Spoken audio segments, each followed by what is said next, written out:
এক গ্রামের নারিকেল আরেক গ্রামের হাটে বিক্রি করতাম। সেটাই ছিল আমার জীবনের প্রথম ব্যবসা। একসময় বুঝতে পারলাম গ্রামে থেকে স্বপ্নটাকে হয়তো ছোঁয়া যাবে না, ঢাকায় আমাকে যেতে হতোই। শুরু হলো আমার লজিং জীবন। সারা সন্ধ্যা পড়াতাম, সারা রাত ভাবতাম, আর সারাদিন ঘুরতাম, মানুষ দেখতাম। একদিন বাইতুল মোকাররমের সামনে পোস্টার বিক্রি হতে দেখলাম। মনে মনে হয়তো এমন কিছুই খুঁজছিলাম।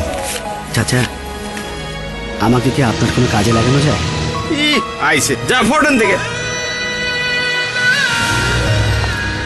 স্বপ্নটা নাগাল পেতে শুরু হলো আমার পথে পথে ঘোরা।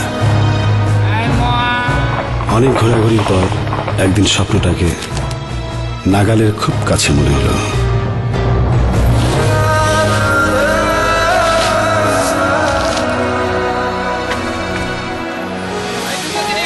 সেই ছিল আমার দিন বদলের শুরু। সবকিছু ভালোই কাটছিল, কিন্তু হোঁচট খেয়েছিলাম ঠিকই, তবু থেমে যাইনি। হেরে যাব বলে তো স্বপ্ন দেখিনি। এই ছিল আজাদ প্রোডাক্টসের আজাদ সাহেবের গল্প। তার মতো বাংলা লিঙ্ক বিশ্বাস করে দিন বদলে। তাই যেখানে